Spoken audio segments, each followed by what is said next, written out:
आई वडिलावर आपल्या स्वतःच्या आईवर तिचा जर पोरगा वार करत असेल, दरबारीने वार करत असेल, आज युद्धाची परिस्थिती साऱ्या जगामध्ये आहे. आज युद्ध अमेरिका, इस्रायल आणि इराण 2 महिने होऊन राहिले मावळ्यांना. 2 महिने होऊन राहिले युद्धाला. परंतु या युद्धाचं शेवट काय? या युद्धाचं शेवट आहे महाकारुणिक तथागत भगवान गौतम बुद्ध. आज जगाला युद्धाची गरज नाही. आज जगाला युद्धाची गरज नाही, तर आज जगाला कशाची गरज आहे? गुरुठाची गरज आहे. जोरदार टाळ्या महाकारुणिक तथागत भगवान गौतम बुद्धांचा. या देशामध्ये पहिलं युद्ध झालं, या देशामध्ये या जगामध्ये दुसरं युद्ध झालं. 6 वर्ष युद्ध चालले, परंतु युद्धाचा शेवट कशाने झाला माऊलांनो? चर्चा. 10 वर्ष चालू द्या, 2 महिने चालू द्या, 6 महिने चालू द्या युद्ध. बरं, हे जगाचं जे युद्ध आहे, हे युद्ध फक्त एकाच गोष्टीने बंद होईल, ती चर्चा, बैठक होईल आणि त्या चर्चेमध्ये मार्ग निघेल, तो बुद्धाचा मार्ग निघेल. आणि म्हणून मित्रांनो, मग 5 वर्ष युद्ध करण्यापेक्षा, 10 वर्ष युद्ध करण्यापेक्षा, 2 वर्ष युद्ध करण्यापेक्षा आता थांबवानं, आता चर्चा करानं. पेट्रोल महाग झालं, गॅस गेलं, आयात निर्यात बंद झाली, शेतकऱ्याचा माल म्हणजे निर्यात होऊन राहिली नाही. त्यांचे टरबूज वगैरे, आंबे वगैरे, अरे किती शेतकऱ्यांच्या दैन आहेत. युद्धानं कोणाचंही भलं नाही झालं. आणि म्हणून साऱ्या जगाला बुद्धाची गरज आहे, भारताची गरज आहे. आणि ते बुद्ध म्हणजे कोण? बुद्ध म्हणजे ते आमच्या देशात जन्माला आलेले आहेत. आणि ते बुद्ध म्हणजे या समाजामध्ये, या भारतामध्ये क्षत्रिय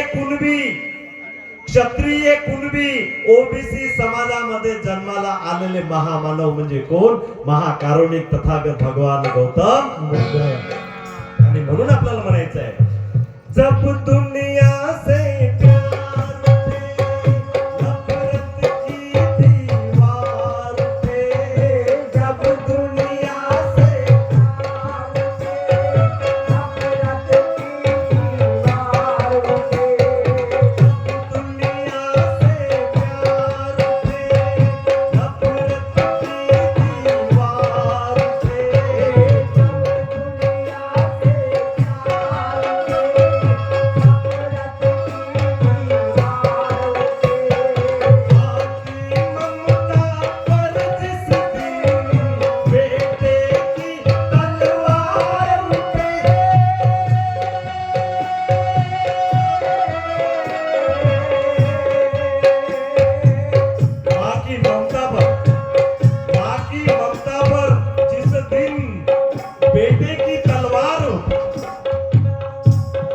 बाप की ममता पर जिस दिन बेटे की तलवार.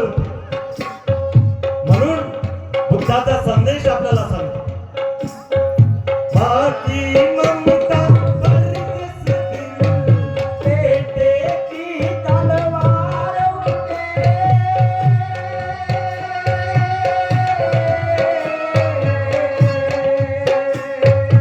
ऊपर से मुस्कुराते घन भीतर जहर रहे तू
पाहिजेत महाकारुणिक तथागत भगवान बुद्धांच्या नावावर मित्रांनो. एवढा शांतीचा आणि मगाशीच तुम्हाला पाहुण्याने सांगितलं म्हणाले साहेबांनी, बुद्धाचे या जगामध्ये किती देश आहेत? 135 देश आहेत. 135 देशामध्ये बुद्ध नांदतो. विचार कुठला? भारताचा. जन्म कुठं झाला? भारतामध्ये. आणि कोणत्या जातीचे आहे बुद्ध? क्षत्रिय कुणबी ओबीसी जातीचा आहे. म्हणून आम्ही आपल्या कार्यक्रमात म्हणतोय जगाची लोकसंख्या 700 करोड आहे. एकूण जगाची लोकसंख्या 700 करोड आहे. 350 करोड लोकांमध्ये भारताचा ओबीसी समाजाचा बुद्ध नांदतो. भारताचा ओबीसी समाजाचा बुद्ध नांदतोय. आणि म्हणून आम्ही सांगतोय अर्ध्या जगावर ओबीसीच्या विचाराचं राज्य आहे. अर्ध्या जगावर ओबीसीच्या विचाराचं राज्य आहे. हे कुठेही बोला तुम्ही, आता काही प्रॉब्लेम नाहीये. आणि या बुद्धाच्या धम्माचा त्याच्या संघाचा विचार आणि प्रचार झाला पाहिजे मित्रांनो. आणि त्याला आपण काय केलं पाहिजे? नमन केलं पाहिजे, वंदन केलं पाहिजे. जो बुद्ध धम्मामध्ये आला, जो देश बुद्ध धम्मामध्ये आला, चीन आलं, जपान आलं, श्रीलंका आले, इंडोनेशिया आलं, थायलंड आलं, मलेशिया आलं, दक्षिण कोरिया आलं, भूतान आलं, नेपाळ आलंय. त्या देशाने काय केलेले आहे? आपली प्रगती करून टाकलेली आहे, विकास करून टाकलेला आहे. जपान लहानसा देश आहे, जपान बुद्धाचा देश, आम्हाला कर्ज देतो. भारतासारख्या एवढ्या मोठ्या देशाला कर्ज देतो.